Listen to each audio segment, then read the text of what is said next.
Vous voulez redynamiser le sport. Et là, c'est pour ça que moi j'ai dit qu'ils sont responsables.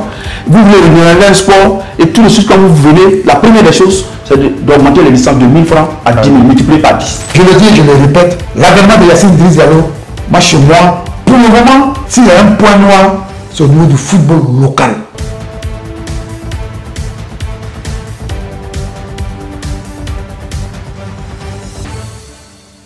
Selon les faits d'aucun doute, Idriss Diallo a annoncé récemment vouloir briguer un deuxième mandat à la tête de la Fédération ivoirienne de football. S'il estime avoir tenu 13 et 14 engagements pris, cependant, beaucoup reste à faire, notamment au niveau du football local. Mesdames et messieurs, bonjour et bienvenue aux dégâts sportifs sur Vision 24 TV.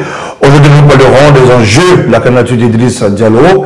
Et pour en parler, nous recevons Laurent Kokou, président du club. Laurent, bonjour. Bonjour. Et bienvenue aux dégâts sportifs sur Vision 24 TV. Alors, Aimé Gueye-Titi, journaliste sportif, analyste, consultant. Aimé, bonjour. Bonjour. Et bienvenue aux dégâts sportifs. Merci, bonjour. Alors, aujourd'hui, le slogan d'Idriss Diallo était bien sûr de rassembler pour développer. Est-ce qu'après, c'est pratiquement 4 ans à la tête de la fête du football ivoirien, selon vous, Laurent Kokou, est-ce qu'il a vraiment rassemblé pour développer? Idriss Diallo rassemblé. Bon, quand on parle de bilan, moi je me dis que c'est ce qu'on a fait. Ce n'est pas la promesse d'avenir. C'est ce qu'on a fait. C'est ce qu'on a dit qu'on va faire et qu'on a fait. C'est... En tout cas, le bilan se juge sur ce qu'on a fait. Est-ce que pour vous, il a vraiment rassemblé pour développer comme il entendait le faire?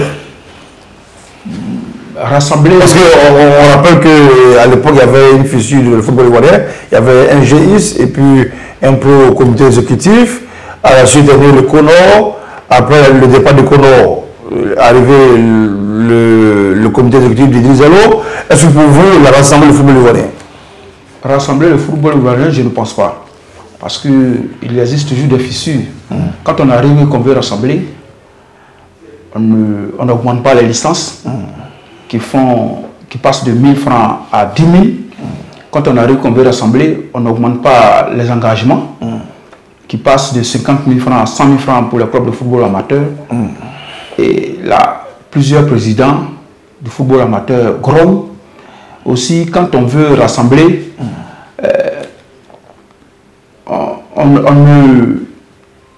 on ne parle pas seulement qu'avec le club professionnel. On parle aussi avec la base. D'accord. Moi, je me dis que le rassemblement, vraiment, je ne vois pas. D'accord. Et selon vous, est-ce que le slogan avait d'abord été mis en application? Oui, je parle d'un principe que il y avait en avril 2022, il y avait 3 grands blocs. Il y avait le bloc de l'ancien capitaine de l'équipe nationale, Didier Drogba. Il y avait le bloc de Solou Diabaté, paix à son âme. Et puis il y avait le bloc de Yacine Idriss Diallo. Yacine Idriss Diallo, sur un cheveu, a remporté les élections à la Fédération ivoirienne de football. Et il a pris comme slogan, vous l'avez dit, rassembler pour développer. Ça veut dire quoi?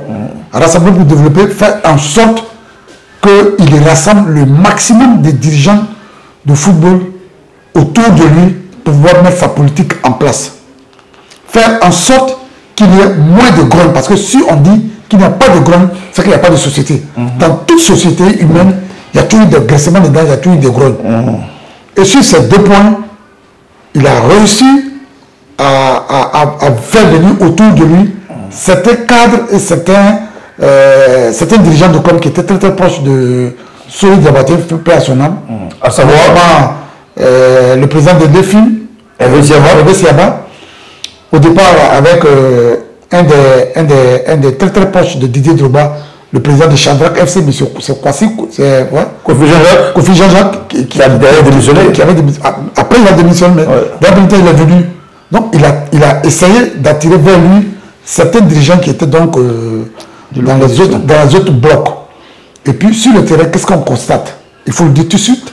Depuis 3 ans, on constate une certaine accalmie. Oui, en bas, ça bouillonne, mais de façon générale, on constate une certaine accalmie. Je le dis parce que j'insiste dessus, parce que les assemblées générales, ordinaires ou extraordinaires, sont faites pour poser les problèmes de la Fédération ivoirienne de football. Et c'est à ces assises-là que les présidents de club doivent véritablement poser les problèmes. Mais qu'est-ce qu'on constate, mon cher Salé Moïse? C'est que très souvent, dans les assemblées générales, ce n'est pas propre à M. Idriss Diallo, Yassine Idriss Diallo. C'est que très souvent, on acquiesce toutes les décisions sorties issues donc de ces assises. Et au sortir de ces assises, ça grogne, ça murmure. Je pense que le lieu indiqué, c'est lors des assemblées générales. Malheureusement, pour les dirigeants de clubs de la division régionale et des districts, ils ne sont pas pour le moment statutairement conviés aux assemblées générales parce qu'ils ont beaucoup de choses aussi à dire. Mais ce que je veux dire au total pour me résumer, oui, il a réussi à faire venir autour de lui certains dirigeants qui étaient proches de Didier Drogba et de Soli Diabaté.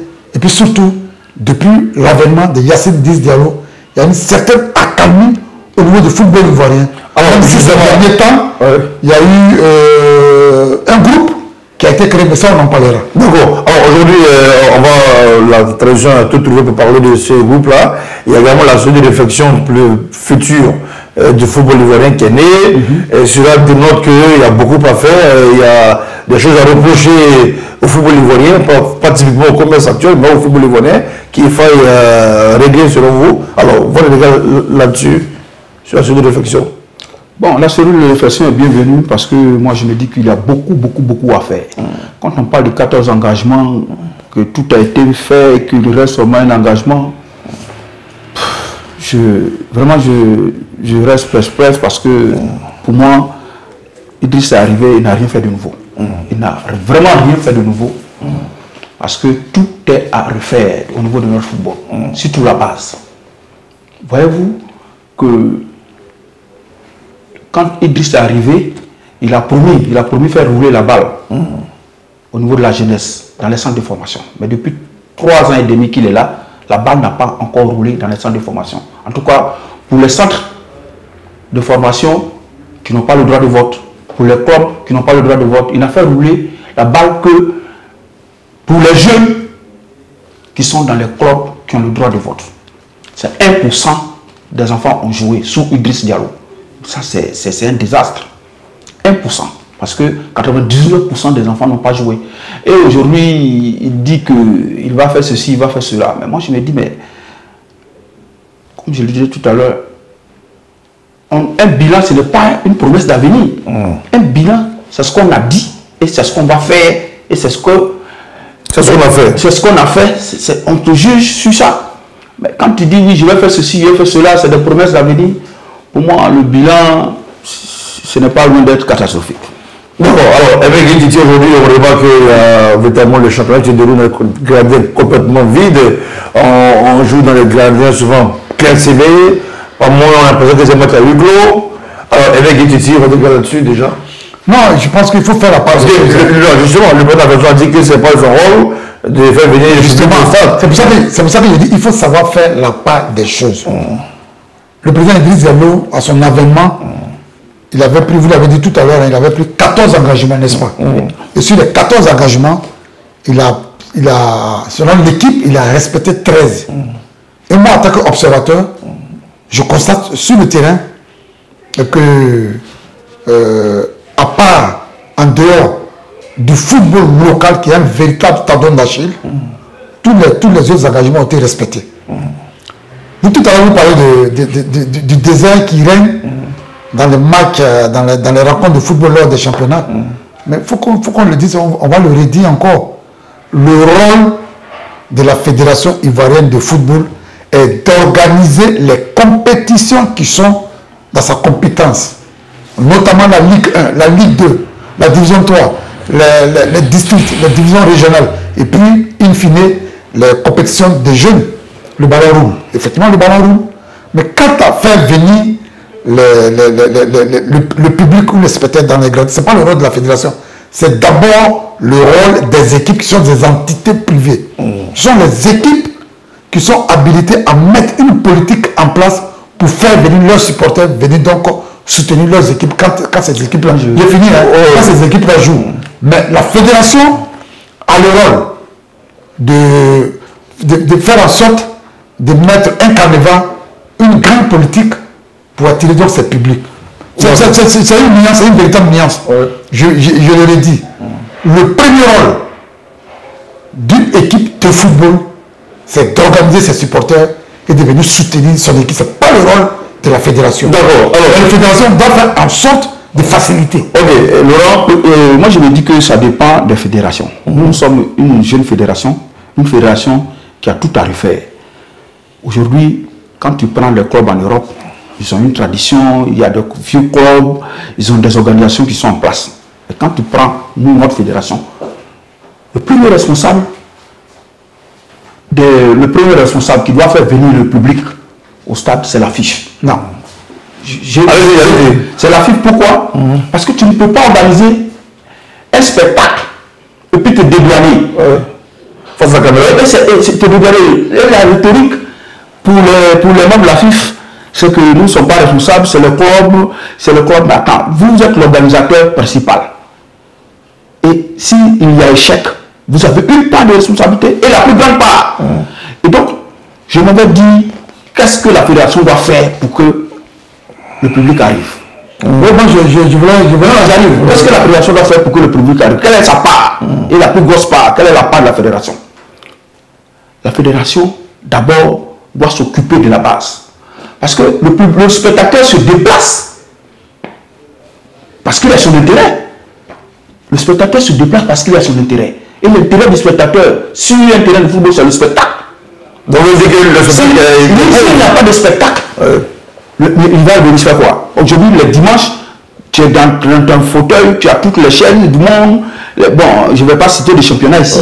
Et tu regardes ce que tu veux. Mais pour que je puisse me déplacer pour aller au Félicia, il faut que je sois sûr que quand je m'en vais pour voir le spectacle. Je vais prendre du plaisir. Merci de me passer le mot, je vais prendre du plaisir. Mais pour prendre du plaisir, pour qu'il y ait du spectacle sur le terrain, il faut que la base soit organisée. Si la base est organisée, si les enfants sont bien formés, et ça c'est le rôle de la FIFA. Parce que figurez-vous que l'année dernière, moi j'ai joué à Boaké. J'avais une équipe performante, une équipe qui faisait le spectacle. J'avais le plus grand de mes joueurs avec 17 ans. Mais c'est des jeunes gens qui avaient besoin de promotion, des jeunes gens qui jouaient et je n'ai pas vu la FIFA aller regarder un match de la division régionale à Boaké. Je n'ai même pas vu l'affiche. Mais est-ce que c'est son rôle de ne pas dire rien? Justement, non mais quand tu as été un peu long, j'arrive. Non mais quand je dis je n'ai pas vu l'affiche, c'est quoi? Aujourd'hui, comme je le disais tantôt, nous sommes une jeune nation. Une jeune nation où on a besoin d'encadrement. Les clubs ont besoin d'encadrement. Pourquoi les CTR il y a des ligues régionales qui sont là. Mais les ligues régionales fonctionnent comment? Quand ils disent d'aller arriver, qu'ils promettent 20 millions à chaque ligue. Je ne sais pas si c'est aujourd'hui qu'ils vont commencer à donner l'argent. Mais j'ai mené un peu mes enquêtes. Je crois que c'est pendant 3 ans, ça a dit 60 millions qu'il devrait verser. On dirait que c'est 6 millions qu'il a donné. 5 millions. 5 millions. Oui, mais si la ligue régionale, chez moi à Boaké, on fait le programme dans un cyber, mais c'est compliqué. C'est compliqué. La FIFA, ça part. Dans le cafouillage, dans le désordre. Après, je dis, oui, M. Kwaku, je respecte beaucoup parce que certains dirigeants de club, il faut respecter les dirigeants de club parce qu'ils mettent pratiquement, surtout les dirigeants de club des districts et du régional, franchement, ils n'ont pas de subvention, donc il faut les respecter. Donc pour ça, je les respecte beaucoup. Mais en même temps, il dit une chose et puis il dit son contraire. Il dit, il a joué à Boaké, il avait des joueurs, des excellents joueurs. Mais justement, ce sont ces excellents joueurs-là qui envoient le spectacle. Quand vous avez dans vos équipes des excellents joueurs, de bouche à oreille, on dira que l'équipe de M. Kwaku Laurent a des bons joueurs, on va les regarder. Et ce sont ces joueurs-là qui font que le public arrive. Ce n'est pas la fédération. Je prends le dernier exemple en place, M. Moïse Saré. C'est bien l'équipe de la jeunesse athlétique club d'Angré. C'est bien l'équipe de Djamagui qui évoluait l'année dernière en division 3. Quand cette équipe joue, le public est attiré au parc de Tours, au stade Champoux, de façon instantanée, spontanée. Ce n'est pas la fédération qui attire ce public. Parce qu'à leur sein, il y a d'excellents joueurs qui produisent le spectacle et les gens viennent regarder le spectacle. Donc le spectacle est produit par les équipes les joueurs des équipes, et c'est ce spectacle qui fait que les gens viennent. C'est pas la fédération. Alors, on parle du Racing Club d'Abidjan. Mais le Racing Club d'Abidjan a mis une politique en place. Le Racing Club d'Abidjan s'est attaché les services d'un partenaire au niveau de Yopougo. Et avec ce partenaire, le Racing met des cas à la disposition des jeunes de Yopougo. Ça, c'est une politique interne du Racing. Et chaque club peut développer, que ce n'est pas la fédération qui fait venir le public. Alors, la fédération, non, mais le débat, ce n'est pas le je peux, quand vous dites la fédération, ça parle de oui. Par exemple, le dernier lancement de la saison 2025-2026, sur le lancement des différentes catégories de championnat. Oui, la fédération, ça part. Parce que quand on sait que le lancement de la Ligue 1 doit se faire à Korogo, tous les membres de la fédération, pas tous les membres, mais ceux qui sont concernés par l'organisation de ce lancement, doivent envahir Korogo au moins 1 à 2 semaines avant, faire une campagne de sensibilisation dans la ville de Korogo. Mais à part ça, ce sont les équipes qui font venir les experts. C'est bien compris. Alors, à côté des problèmes qu'on peut noter ça et là, il y a quand même des belles performances qu'il faut mettre à l'actif du commerce actuel, notamment les subventions qui ont été augmentées, voire doublées au niveau de certaines divisions. Le football jeune est en plein essor avec la qualification en Coupe du Monde U17, le football féminin également qualification au Mondial U16 et bien sûr la CAN 2023 rapportée bien sûr le 11 février dernier 2024 et je pense que c'est quand même des belles choses qu'il faut mettre à son actif.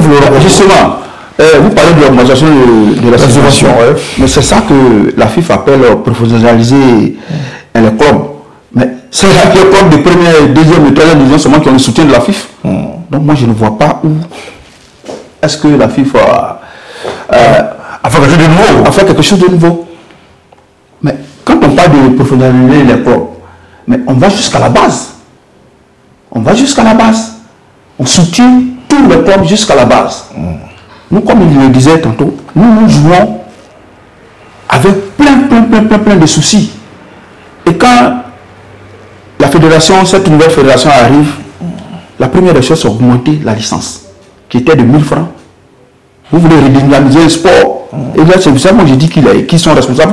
Vous voulez redynamiser le sport, et tout de suite, quand vous venez, la première des choses, c'est d'augmenter les licences de 1000 francs à 10 000, multiplié par 10. L'engagement double.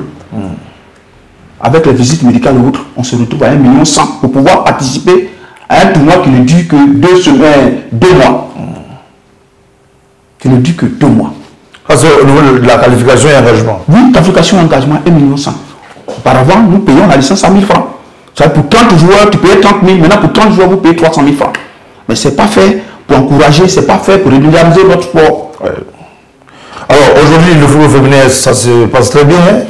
Depuis le départ de Clémentine Touré, bon, on ne va pas dire que c'est elle qui était le problème, mais je veux dire qu'aujourd'hui, on est qualifié en U16, on est en Coupe du Monde U17, en Coupe du Monde, et les filles, ça se comportait bien en ce moment. Donc je pense qu'au niveau du football féminin, il y a quand même des efforts qui ont été faits, notamment la création de la Ligue 2 au football féminin, il y a même la division 3 qui est née récemment. C'est dire que, Laurent, il y a des efforts dans ce sens-là. La subvention au niveau du football féminin, 10 millions. La Ligue 1. Oui, Ligue 1. Mais c'était avant l'avènement de 10 0 pour juste vous compléter, c'était 5 millions. Oui. Et il a doublé. Il a doublé. Il faut que c'est un frère. Il a deux. Pour le moment, on n'a pas de subvention. Mais je pense que ça va. C'est les U17 qui sont en D2. Oui, ça va en bonne voie. C'est les U17 qui sont en D2 et en D3. Non, D2 n'a pas de subvention. Donc, quand vous ne soutenez pas les équipes, on ne peut pas dire que... Alors, récemment, vous parlez de football des jeunes, qui n'y a pas véritablement de championnat, mais on voit que les équipes jeunes des sections U17 de la Côte d'Ivoire se comportent très bien. Ça, je voulais intervenir. Je pense que là, il faut faire la différence. Véritablement, sur le terrain, depuis 2 ans, ça fait 3 ans que l'équipe de Yacine Bizalo est là. La première année, ils ont lancé les compétitions de U17 et je crois de U20. Malheureusement, ça n'est pas allé à son terme. Dans quelle catégorie, s'il te plaît? U17. U17. Dans quelle catégorie? U17 au niveau des corps de première, deuxième, troisième. Tu ne représentes qu'un pour cent. Des jeunes qui ont des jeunes de Côte d'Ivoire, au moins il y a un jeu. Alors, 1% des jeunes. Oui, allons doucement. Oui. Il y a eu la première année, on a organisé. On n'a pas allé au bout. La deuxième année, c'est la même chose, on a organisé. Le problème, c'est qu'une chose est de commencer, mais une autre est de terminer. Malheureusement, on commence, mais on ne termine pas. Cette année, on a promis organiser un championnat de réserve, un championnat de U17. Et puis, il a dit, on a nommé les CTR dans les ligues. Et ce sont les CTR là qui vont véritablement organiser ces différents championnats dans les différentes régions. Donc, je pense que dans ce sens-là, il y a quelque chose qui a fait. Et puis, aujourd'hui, vous l'avez dit, hein, la Côte d'Ivoire, au niveau des U17 garçons, est qualifiée pour la Coupe du Monde. Au niveau des U17 football féminin est qualifié pour la Coupe du Monde. Et à U20, la Côte d'Ivoire joue ce dimanche contre le Maroc. Je pense qu'il y a un gros effort qui est fait. Mais, je le dis et je le répète, il faut que ça soit soutenu à la base par un véritable championnat. Parce que tant qu'il n'y a pas de véritable championnat, c'est un peu... on navigue un peu à vue. Donc, je souhaite que ce succès-là appelle un véritable championnat. Et cette saison, on nous a annoncé qu'il y aurait un véritable championnat des U17, des U20 et un championnat des réserves. Le championnat de réserve sera supervisé par les CTR des régions. Alors, bon, quand on nomme les CTR et quand ils arrivent, la première action, c'est de faire des détections. Vous détectez quoi? Il faut une base, il faut un championnat. Voilà le problème. S'il y avait une organisation en place et que tu viens, que tu fais une détection, on sait que tu travailles. Ils ont été nommés, ça fait combien de temps déjà? Mais il dit c'est là depuis combien de temps? Non, le CTR, il n'y a pas de CTR. Oui, il y a au moins... Il n'y a même pas 5 mois, 6 mois. Il y a même pas 6 mois. Mais lui, il est là depuis combien de temps? Non, mais c'est maintenant qu'il a eu cette idée, c'est maintenant qu'ils vont faire le travail, je pense. Il a un peu... Alors, aujourd'hui, selon vous, quels sont les chantiers qu'il faut maintenant commencer à entamer pour le football ivoirien, selon vous? Pour le football ivoirien, si je ne veux pas exagérer, je veux dire que il y a beaucoup de choses à faire. Ouais. Beaucoup. Au niveau de la base surtout. Organiser un véritable championnat national. Pas un championnat de clubs qui ont le droit de vote. Pas un championnat de clubs de première, deuxième et troisième division. Un championnat, un véritable championnat. Et ça se faisait. Ça se faisait en son temps. Sous Waterman. Un véritable championnat des jeunes. U12 et jusqu'à U19 dans toutes les régions. Et ce qu'il faut ajouter, on a nommé les CTR. À chaque fois, il faut recycler les encadreurs. En même coup, surtout. Ils sont là. On fait une demi-saison. On les appelle, on les recycle. Voilà ce que vous devez faire, voilà ce que vous devez faire. Et le CTR passe pour voir de temps en temps les matchs. Et il fait le bilan avec tous les coachs. Donc si on organise la base, mais les choses vont venir d'elles-mêmes. Mais si la base n'est pas organisée, et que... Donc selon vous, c'est un problème de championnat de jeunes? Oui, de jeunes. Ok. Les caissiers là, ils ne sont pas sortis nulle part. Les caissiers là, ils étaient dans les centres de formation. Okay. Mais ce que je vais dire, Laurent, ce n'est pas Laurent que je vais apprendre. Avant l'avènement de Yassine Dizdero à la tête de la Fédération ivoirienne de football, le championnat de district était mort. Le championnat de régional était mort depuis près de 3 ans. Et quand l'équipe de Yassine Dizdero est arrivée, ils ont réveillé ce championnat de base dont il parle. Et depuis 3 ans que le président Yassine Dizdero est là, le championnat de district, le championnat régional se joue régulièrement. Ça, je pense que c'est une note positive. Mais je le dis et je le répète, l'avènement de Yassine Dizdero, moi chez moi, pour le moment, s'il y a un point noir, c'est au niveau du football local. Je le dis et je le répète. Au niveau de notre championnat national, il y a beaucoup à faire. Notamment, à donner une certaine visibilité au championnat national. On a l'impression que le championnat local, que ce soit Ligue 1, Ligue 2, Division 3, c'est un peu le parent pauvre. Et que tous les regards sont rivés lorsque les éléphants de Côte d'Ivoire jouent. Quand les éléphants jouent, tout le pays est mobilisé. Toute la fédération est mobilisée. Autant mettre aussi cette énergie au service donc, du football local. Je le dis, je le répète, j'attends de voir le début du championnat des U17, j'attends de voir le début du championnat des U20, j'attends de voir le début du championnat des réserves. Et cette année, le championnat des réserves, c'est dans le championnat des réserves que l'antichamp que les joueurs se révèlent.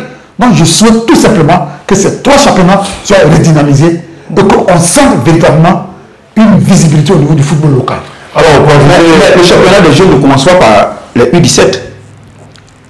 Le championnat des jeunes ne commence pas par les U17. Il y a la base, le U12, U14, U16. Ce championnat-là se jouait. Et quand vous dites que depuis l'avènement du Driss Diallo, on joue régulièrement, moi je me dis que... District et régional. District et régional, moi je me dis que on joue régulièrement parce que peut-être qu'on paye assez. Ça sous l'ancien commerce, on nous demandait 250 000 francs. Et nous l'avons refusé. Il y a une différence. Oui, on nous demandait 250 000 francs pour jouer. Et nous avons refusé, nous avons critiqué cette façon de faire. On a dit que nous ne pouvons pas jouer un championnat, nous ne pouvons pas payer pour jouer un championnat si le club de première et deuxième division ne paye pas pour jouer, pour l'organisation. Donc nous avons refusé. Mais quand ils arrivent, ils se déplacent la charge de la tête et mettent ça sur nos épaules. On payait 250 000 francs pour pouvoir jouer, mais maintenant on paye 10 000 francs la licence pour pouvoir jouer. Ce qui fait 300 000 francs, une première dépense. On fait la visite médicale et l'engagement à doubler. Donc au lieu de 250 000 francs, nous payons 1 million 100. Donc si à son temps, on payait 1 million 100 avec l'ancien commerce, on pouvait jouer comme on le fait maintenant. Donc moi j'ai dit qu'il n'a rien fait de nouveau. D'accord, c'est bien compris, au thème aussi, au titre pardon de bien, bon, on va dire, de positif de Driss Diallo, il y a également l'auteur des cas au club, même si c'est après, c'est fonctionné sur la subvention, sur un leasing un peu intéressant, mais quand même, aujourd'hui, le club de Ligue 1 de Ligue 2 ont des cas vraiment de faiblesse. Je pense que ça a été donc une très bonne politique, même si ce n'est pas tous les présidents de club qui ont adhéré à cette politique. Je pense que c'est une très bonne chose, parce que le déplacement est hyper important, puisque M. Kwaku Laurent là, il sait que se déplacer d'une région à une autre, ça coûte très cher. Très cher. Les mises au coûtent très cher. Et si c'est facilité par l'optation d'un cas, je pense que c'est une très bonne chose. Ça fait donc une épine de moins dans les difficultés des présidents de club. C'est une très bonne chose. Oui, c'est vraiment une bonne chose. Comme il a dit, le déplacement, c'est vraiment les yeux de la tête. Et donner des cas au club de première division, moi je dis qu'il fait très bien. Mais seulement moi, mon problème se situe à un niveau où on ne s'occupe seulement que de clubs de première, deuxième et troisième division qui ont le droit de vote. Mais il faut le féliciter parce que depuis longtemps, il mène ce combat. Depuis pratiquement avant même l'avènement du M. Yassine Driss, il mène ce combat. Et je pense que peut-être qu'un jour, ça va tomber dans les bonnes oreilles. Il est bien sûr l'avocat de football amateur. Merci à vous d'avoir répondu à notre invitation. Nous parlions bien sûr à l'instant les enjeux de la candidature d'Idriss Diallo. On a parlé de ce qui a marché, de ce qui peut être amélioré. Et bien sûr pour le bonheur du football ivoirien. Et nous recevions Aimé Titi, journaliste sportif, Laurent Concours, président du club. On va prendre le mot de fin de Aimé Titi. Je pense qu'il faut rester zen. Il faut rester zen. Le football, aujourd'hui, de nos jours, est une véritable industrie. Donc, autour de ce football, il faut mettre une bonne organisation en place. Et je pense que c'est ce que l'actuelle fédération ivoirienne de football essaie de faire. Même si quelquefois il y a des femmes. Moi, je le dis, je le répète. Oui, l'équipe de M. Yassine Driss Diallo a fait ce qu'il fallait faire, mais je le dis et je le répète, c'est au niveau du football local qu'il faut faire un peu plus. Donc, c'est normal, en tant que président sortant, qu'il pense qu'il peut être, qu'il a les aptitudes et encore le bilan avec lui pour se représenter. Ça, peut-être, on en a parlé d'un jour, un jour, mais je pense que c'est légitime pour lui de se représenter. Voilà. Laurent, moi, je me dis que oui, il y a des réussites. Oui, il y a des réussites. Mais il y a des réussites avec la victoire des éléphants. Et puis aussi la construction seulement des infrastructures dans les villes où il y a eu la CAN. Ça, c'est des réussites. Mais il aurait fallu qu'on construise aussi des espaces de jeu dans les villes où il n'y a pas de CAN. Ça, malheureusement, c'est pas le rôle de la fédération, c'est le rôle de l'État. Aussi, quand on parle de 13 engagements, moi je me dis que sur les 14, C'est une exagération, hein, sincèrement, c'est une exagération. Le bilan il est contrasté, il est inégal, on avance, on embellit la réalité pour faire croire à une réussite totale. Donc, pour moi, il faut qu'on s'asseye avec tous les acteurs. Avec tous les acteurs. Pas les acteurs de première, deuxième, de troisième division seulement. Tous les acteurs de notre football, qu'on s'asseye, qu'on essaie de faire un séminaire pour voir ce qu'il y a à faire. Pour voir ce qu'il y a à faire. Si on s'assoit et qu'on se débat de ce problème, je pense que les choses vont avancer. Parce que nous, au niveau des... Je termine par là, nous, au niveau de club amateur, on dit qu'on s'occupe de nous, mais nous ne sommes pas dans la salle de soins. Comment on peut nous soigner? Ouais. Donc, voilà mon mot de fin. Ok. Merci à vous d'avoir répondu à notre invitation. D'ici là, portez-vous bien, mesdames et messieurs, amis sportifs, et à très bientôt.